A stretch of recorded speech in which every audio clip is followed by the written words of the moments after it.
दूरदर्शन की शुरुआत अत्यंत विनीत तरीके से एक परीक्षण के तौर पर दिल्ली में 1959 में हुई थी। नियमित दैनिक प्रसारण की शुरुआत 1965 में ऑल इंडिया रेडियो के एक अंक के रूप में हुई थी।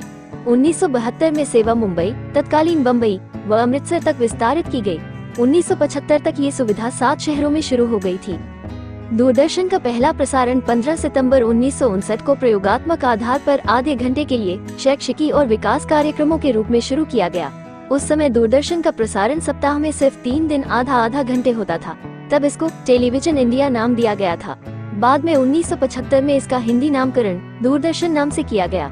ये दूरदर्शन नाम इतना लोकप्रिय हुआ कि टीवी का हिंदी पर्याय बन गया। शुरुआती दिनों में दिल्ली भर में 18 टेलीविजन सेट लगे थे और एक बड़ा ट्रांसमीटर लगा था। तब दिल्ली में लोग इसको कुतूहल और आश्चर्य के साथ देखते थे।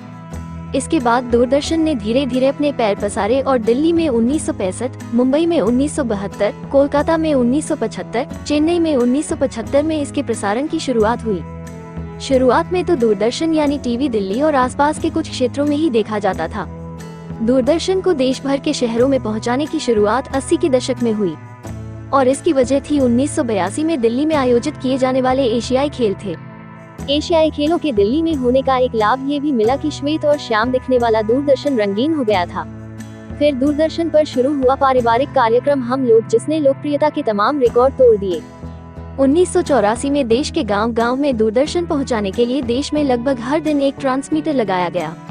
इसके बाद आया भारत और पाकिस्तान के विभाजन की कहानी पर बना बुनियाद, जिसने विभाजन की त्रासदी को उस दौर की पीढ़ी से परिचित कराया। इस धारावाहिक के सभी किरदार आलोक नाथ, मास्टर जी, अनीता कंवर, लाजो जी, विनोद नागपाल, दिव्या सेठ घर घर में लोकप्रिय हो चुके थे।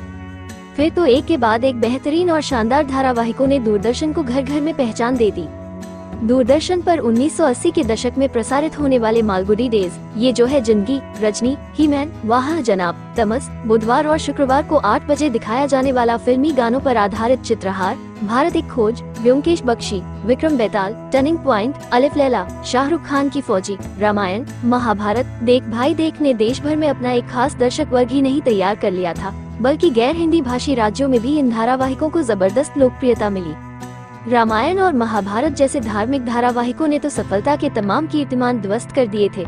1986 में शुरू हुए रामायण और इसके बाद शुरू हुए महाभारत के प्रसारण के दौरान रविवार को सुबह देश भर की सड़कों पर कर्फ्यू जैसा सन्नाटा पसर जाता था और लोग अपने महत्वपूर्ण कार्यक्रमों से लेकर अपनी यात्रा तक इस समय पर नहीं करते थे।